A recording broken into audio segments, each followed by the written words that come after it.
All right, well, let's move on to the top 5 questions coming out of the trials this season. Lats, do you want to fire up? Do we want to fire up some music for this, or if you've got some, mate? I think we can. I'm still waiting for you to fire up your microphone. Mate, I've actually gone with 6 questions. I've thrown one of my own in. So, all right, let's do. Bit of Shepherd. Last week, I don't think we have Bit of Shepherd. Geronimo. Bit of Geronimo. Last week we did music. You couldn't hear the talking. All right, well, we got the questions. All right, so this is the top 5 questions coming out of the NRL trials for the Cronulla Sharks this season. Scott Latino is going to fire them. I'm going to answer them, and then the boys are going to tell me why my answer is wrong. All right, Moldo. How does Cade Dykes make it into the team? Cade Dykes will make it into the team as the 17th man, as the Sharks work out that we need to carry an interchange back on the bench. And I think you'll find Cade Dykes will take up the Gerard Beale position, and that is the position he will play 15 first-grade games this season as the Sharks toy with the idea of an outside back on the bench. If we're carrying Finucane and Cam McInnes, those are both 80-minute middle forwards, and we will not need the 4th forward on the bench. Cade Dykes will make the team as the interchange Gerard Beale spot. Very good. Can we win without Nico? No. Sharks categorically cannot win without Nico. No team can win without their halfbacks.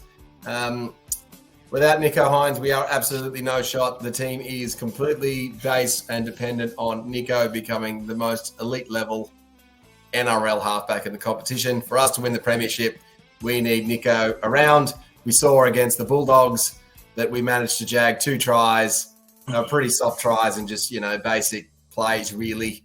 Then the back line clearly was not looking anywhere near as slick as we have seen in the bygone Moylan, Nico eras. So without Hines, I don't think we have much of a shot. Does anyone want to argue with me on that point? I think we're unanimous on that one. Pretty fair. No, I still can argue with that because although our viewers haven't seen the tiers yet, Nico wasn't top of the tier. Yeah, he wasn't. That's because he's not the best player in the Sharks team. But we can't win without him. And we can't win without who's on top of the tiers. And the tiers will return next week for the debut of the tiers, and you will see who is Sharks' most important player, according to a panel of esteemed Sharks fans. Mate, Next. will Tommy be as good as we think? Yes. Tom Hazelwood will become a cult hero for the Sharks and will start 21 matches this season, scoring 8 tries. I think Tommy's ball playing has significantly improved. I think his fitness is on the up. He is just so much bigger than everyone else. I just can't see Tommy not being in the Sharks team every match. Williams, you're shaking your head.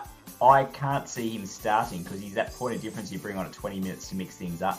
I can see him playing every match barring fitness, but coming off the bench every week. And Tommy, if you're watching, we call you sometimes Hazelwood because another announcer did once, so it's just a little in-joke. In your other favourite teams, semi-final. Alrighty, moving on. Did we see anything in the trials that convinces us we can mix it with the competition heavyweights this season? Absolutely not. Unfortunately, it is going to be another. I just don't see how we can mix it with the top teams. Like, come on, guys. We got pumped by the Knights. We beat the Knights by 6. I mean, we beat. Is that for a lack of playing the teams through the year that you don't think we're conditioned when we get up to them?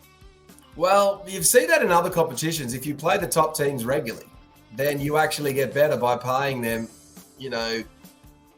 like the soft draw. I don't think the soft draw does us any favours. You need to be playing the top teams regularly. Yep. We got that big match against South Sydney in 2022. We just were not ready for matches of that fandom and that scale. And so that's why you need you guys playing State of Origin. And I've just not seen anything that convinces that we could beat the top teams.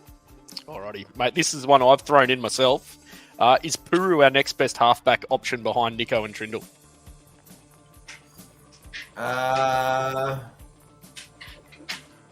Or is there Atkinson?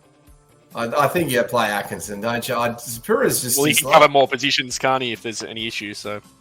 Well, I think goodness, I think if Trindle and Nico Hines both go down injured, I think we are back to Chris, what year was it? Circa 2006. Paul Gallen and Greg Byrne in the halves.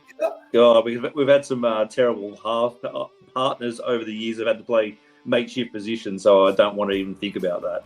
I did predict though an SOS. Remember, I did say an SOS may appear at some stage. You put Dykes there. I think Dykes.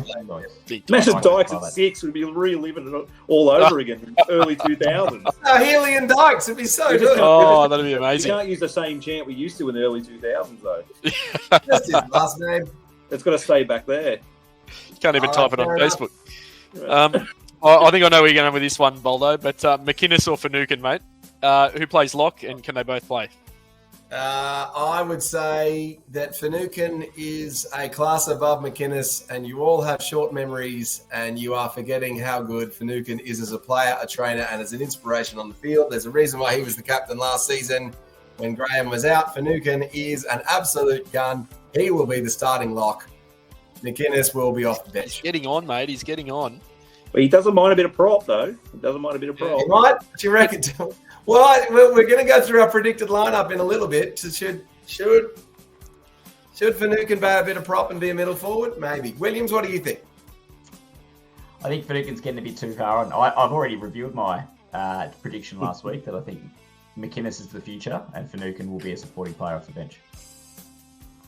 Great inspiration of training, but I think his body's breaking down.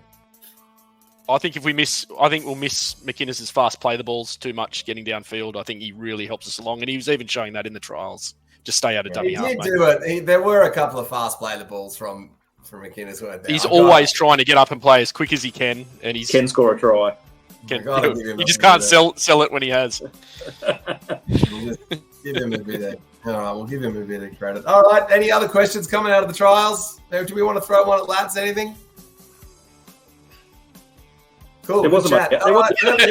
Yeah, Matt's big. Yeah, the trials were the trials. Like Dan when he jumped on last week, the trials were just the trials. It wasn't trials. You know, like, let's look at this. The preseason challenge was won by the Brisbane Broncos, who didn't actually field any of their first grade players. Like they're in Vegas and they won the preseason challenge. Like it's just.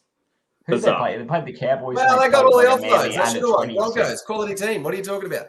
Yeah, they played Wynnum Manly and someone else played for them as well. I think East as well played for them. Like that's the reason they won. Congratulations to the Brisbane Broncos finally winning a premiership or something for the first time in.